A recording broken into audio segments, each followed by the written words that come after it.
Hello les Nakama, bienvenue sur la chaîne de Good Tech. Aujourd'hui on se retrouve pour parler d'un personnage, on va parler de Kataguri. Kataguri qui est mon personnage préféré de l'œuvre One Piece, mais pas forcément mon préféré sur le jeu et vous allez voir pourquoi. Mais juste avant de parler de ce personnage, je tiens à vous annoncer une nouvelle qui va pas forcément vous plaire. Mais on va passer à une seule vidéo par semaine, on va passer à une vidéo le mercredi qui sera le rendez-vous fixe, on va dire ça comme ça, sur One Piece. Car malheureusement, j'ai plusieurs projets professionnels et j'ai du mal à, on va dire, lier vie privée et cette vie vidéo, on va dire ça comme ça, même si je suis pas un gros youtubeur, mais ça prend quand même du temps de faire juste le tournage et faire les montages. Donc maintenant, ça sera que le mercredi, puis le lundi et vendredi. Néanmoins, ça me laissera aussi l'opportunité de vous sortir des vidéos dans la semaine un peu à l'arrache comme ça. Donc c'est pour ça qu'il faut activer absolument la petite cloche les gars, parce que je vais vous sortir des vidéos peut-être sur One Piece, mais ça peut être aussi sur d'autres jeux qui peuvent être sympas. Je joue à plusieurs jeux sur mobile, donc je me dis que ça peut être cool de sortir des vidéos quand j'ai l'occasion de le faire. Mais vous êtes sûr d'avoir une vidéo le mercredi, ok? Bon du coup, on va venir à notre petit Kataguri. Donc Kataguri, vous pouvez le retrouver, donc moi je le joue. Je l'ai monté au max pour vous montrer un peu la vidéo.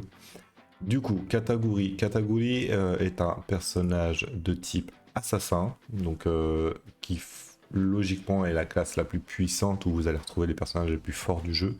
Il a un fruit du surhomme, il a un effet taillade, donc il fait un peu de saignement, et il n'a aucun attribut. Bon, juste là, c'est pas trop mal, la fiche technique est pas trop dégueulasse. Au niveau de ses compétences, les gars, sa compétence commune, vous la connaissez, hein, c'est pareil pour tous les personnages. Il inflige 100% de son attaque à un seul personnage. Tous les joueurs, enfin tous les persos le font dans le jeu, donc ça c'est pas surprenant.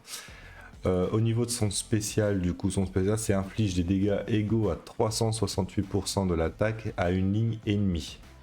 Donc en fait, quand il parle d'une ligne ennemie, c'est pas une ligne en horizontale, c'est une ligne en verticale, les gars. Donc ça veut dire qu'il va taper deux personnages.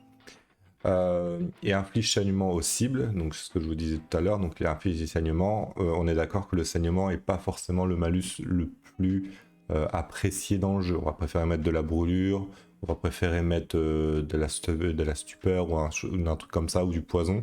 Mais bon, après saignement, ça reste un malus qui est sympa quand même, mais c'est sûr qu'il est moins plaisant. Causant des dégâts égaux à 35% de l'attaque à chaque tour. C'est pas trop mal, pendant 2 tours. Plus 50% de chance d'infliger sonner à l'ennemi pendant un tour. Et là, c'est intéressant du coup. Mais 50% de chance, c'est pas énorme non plus, c'est une chance sur deux. Donc, mais ça reste intéressant. Donc son spécial est pas trop mal. Il tape que deux ennemis. Ça peut être un peu son défaut, on va dire ça comme ça. Mais honnêtement, c'est pas mal. Il y a pire, il y a plus dégueulasse quoi. Ensuite, on va aller voir ses passifs, les gars. Donc au niveau de ses passifs, son premier, donc quand il est vert, c'est améliorer l'attaque normale, inflige des dégâts à 150% de l'attaque et à un seul ennemi et inflige saignement, ce qui cause des dégâts égaux à 30% de l'attaque pendant 2 tours. Donc c'est plutôt cool, ça veut dire que son attaque normale peut générer des saignements pendant 2 tours, c'est plutôt cool. Il a un très bon vert. Au niveau du bleu, il va augmenter son influence et son attaque entre 15 et 15%. Je suis désolé si vous entendez les gendarmes, les gars, mais ça, j'y peux rien, moi. Ensuite, vous avez le orange qui est prédiction. Donc en cas d'attaque, 25% des chances de l'esquiver. Donc c'est un peu lié à ce qu'il a dans le manga avec son équipe d'observation. Ça c'est cool. Donc il va rester un peu plus longtemps sur le terrain. Mais honnêtement, pour un rose, je le trouve pas ouf en fait le pouvoir rose. Alors que logiquement chez les autres personnages c'est un pouvoir phénoménal. Là chez Kataguri c'est juste il peut esquiver à 25%, c'est pas grand chose. Mais bon, du coup, voilà, quoi, on va satisfaire de ça. Après, au niveau du coup de son orange, j'ai dû me tromper juste avant, les gars. Celui-là d'avant, c'est rose, et l'orange, c'est bien amélioration physique. Augmente la vitesse de 15% et augmente les PV de 15%. C'est bien parce que vous allez voir pourquoi. Parce que la vitesse, il va en avoir besoin. Parce que malheureusement, il part pas avec un avantage là-dessus. Donc ça, c'est plutôt cool.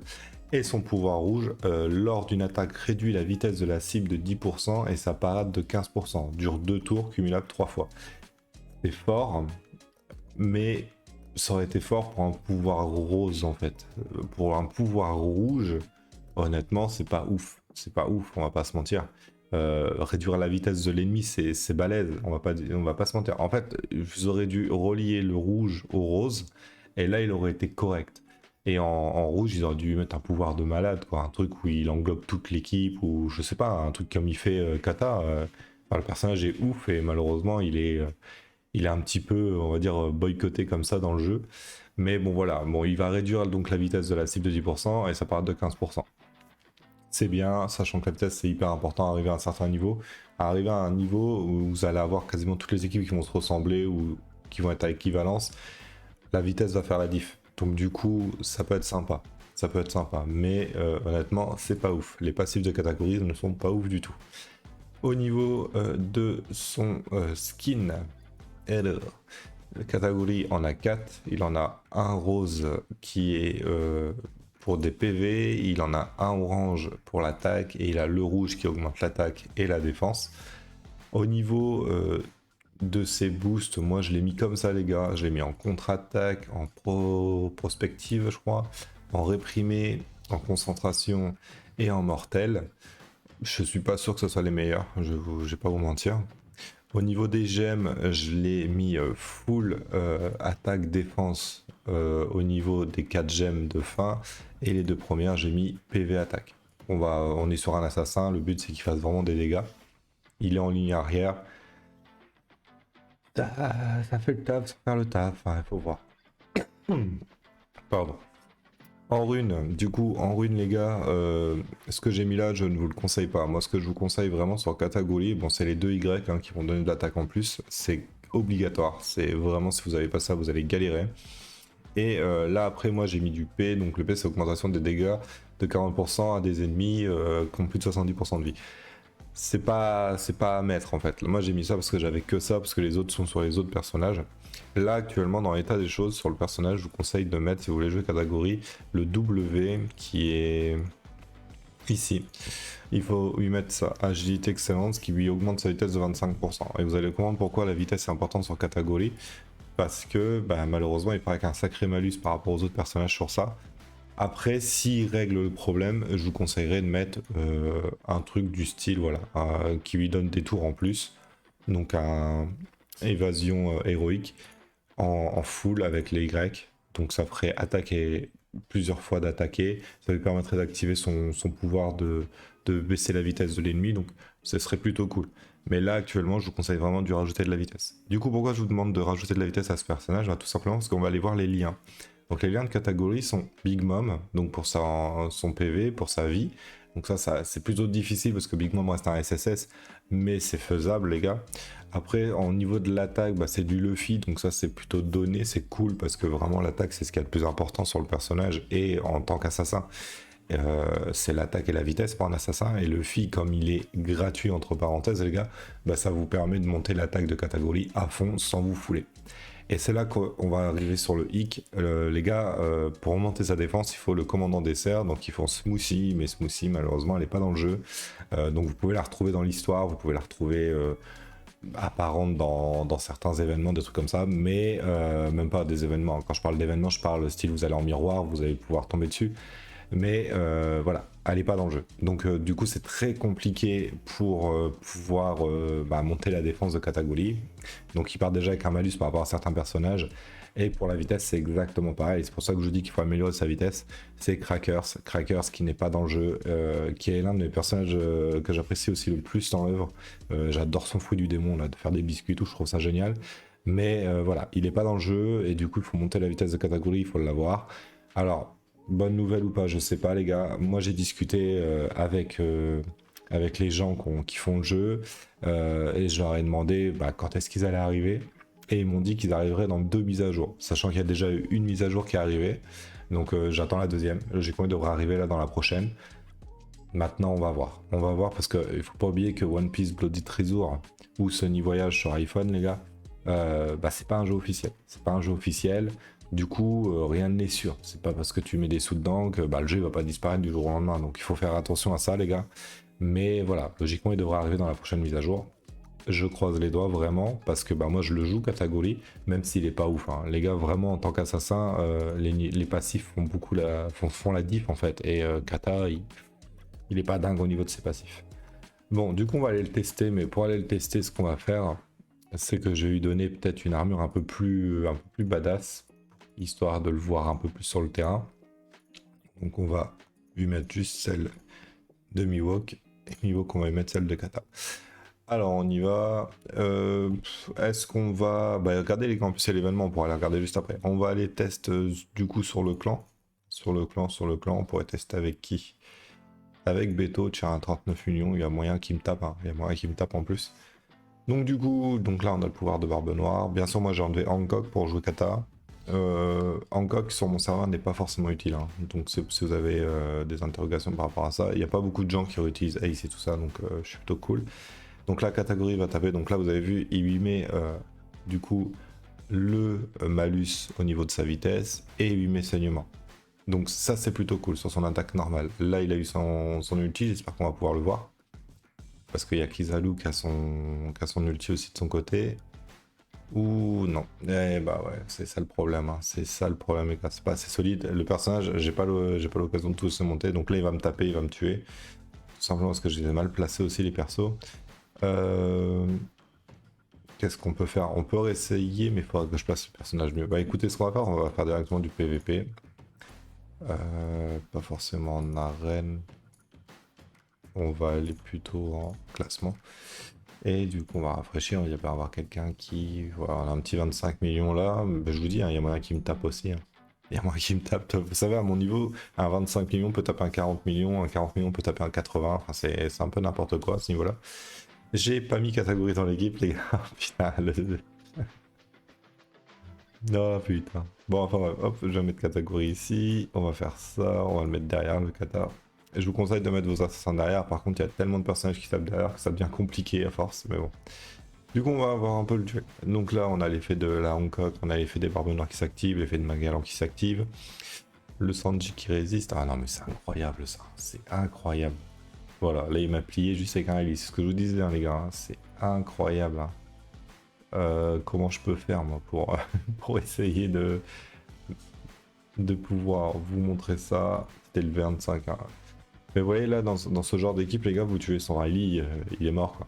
Et donc, c'est plutôt chiant. Donc là, on va voir un petit peu comment ça se passe. Donc le Sanji va taper le Jinbe. Ok. Bon, là, pour l'instant, Kata, il a pas encore tapé. Kata, il est mort. Putain, ça fait chier. Je vais jamais pouvoir vous la faire, cette vidéo.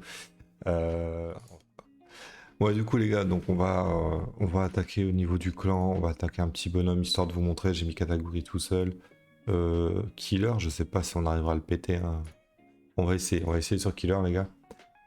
Histoire de voir au moins l'ulti de Kata. Donc là, bon, il a son Barbe Noire qui va activer son effet.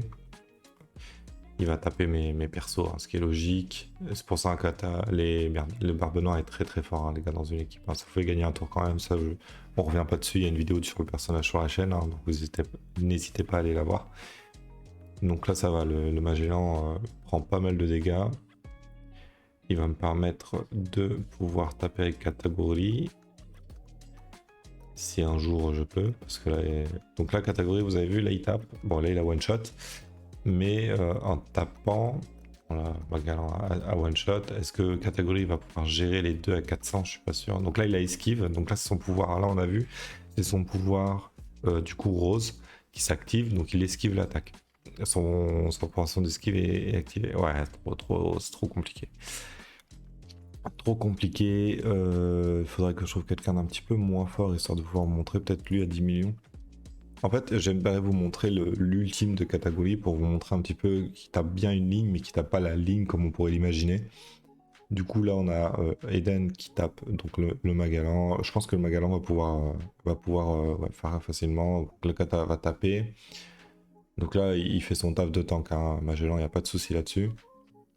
Pas de souci du tout. Je sais pas s'il a... Non, je pense pas qu'il a une opportunité de me tuer. Donc la catégorie, voilà, là c'est son ultime. Donc vous avez vu, en fait, il va taper les deux. Et s'ils n'étaient pas one shot, les gars, ils auraient eu saignement. Et il y en aurait un sur les deux qui aurait été à peu près stun. On va dire ça comme ça. Mais ça arrive pas tout le temps. Mais vous avez quand même 50% qu'il y en a au moins un des deux qui soit stun. Donc du coup, on va la gagner comme ça. Donc voilà, Kataguri, en gros, c'est ça. C'est il tape, il saigne et il tape en ligne sur deux personnages. Donc ça, c'est cool. Donc voilà, donc on a vu le petit Kataguri ici. Après, au niveau de la voix parfaite, les gars, bah voilà, vous avez ça. Et au niveau de son cadre vous donne 5% de dégâts critiques. C'est pour ça que c'est plutôt plaisant pour moi qui joue Sanji. Et au niveau du coup de son événement, où est-ce qu'il est l'événement de Kataguri? Non, il est là. Donc l'événement de Kataguri s'appelle l'événement Mushi, le Sweet Commander, le Perfect and the Powerful. Et en fait, en gros, ben, ça reste un truc plutôt basique, vous savez, c'est des étapes comme ça de 15 niveaux, vous allez pouvoir récupérer, donc du coup lui c'est des beignets, et avec les beignets, vous pouvez acheter des fragments de catégorie, des coffres d'armes légendaires, et des fragments, enfin ce que vous voulez en fait, hein, vous achetez vraiment ce que vous avez envie d'acheter.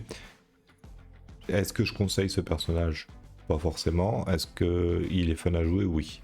Du coup, on va regarder dans les 10 premiers, je vous spoil pas, on va regarder juste seulement les 5 parce que sinon ça va être trop long, mais Kataguri n'est absolument pas joué en méta. Par rapport à plein de choses, ses passifs qui sont pas ouf, et aussi bah, tout simplement le fait qu'il n'est pas de lié au niveau de la défense et au niveau de la vitesse, ça l'impacte beaucoup. Donc bah voilà quoi, c'est dommage, mais c'est comme ça. Maintenant à voir s'ils vont pas le nerf, s'ils vont pas lui donner un meilleur rose, s'ils vont pas lui donner un meilleur rouge, s'ils vont pas lui ajouter ces deux personnages qui lui manquent. Moi en tout cas je joue, je l'ai mis 5 étoiles rouges, voilà, ça, je joue vraiment parce que c'est mon personnage préféré, hein. J'ai pas mytho. What? Ah oui, je suis con, ils sont pas dans l'équipe. C'est mon personnage préféré, donc je vais pas vous mytho, voilà, je le joue pour ça. Mais je vous le conseille pas là dans un premier temps, je vous le conseille plutôt après qu'il y ait eu la sortie des deux autres personnages. J'espère que cette vidéo vous aura plu les gars, n'oubliez pas que maintenant les vidéos ça sera seulement le mercredi et il y aura des vidéos qui sortiront aussi de temps en temps sur la chaîne un peu comme ça au hasard et pas forcément sur One Piece. Je joue à plein d'autres jeux donc j'espère que vous faire découvrir pas mal d'autres jeux, mais les vidéos One Piece ce sera le mercredi les gars. Vous êtes sûr et certain d'avoir une vidéo One Piece tous les mercredis. Je vous souhaite à tous de passer une bonne fin de semaine et surtout n'oubliez pas l'abonnement. Donc on s'abonne, on met le pouce bleu, on met la cloche, vous connaissez les bails. Et je vous remercie les gars, je vous dis à plus. Et les femmes aussi. Les gars, les femmes, tous les enfants, les chiens, les chats. Tout ça. Oh putain, c'est pas possible, j'avais pas le jeu. Allez, à plus. Salut les gars, bye.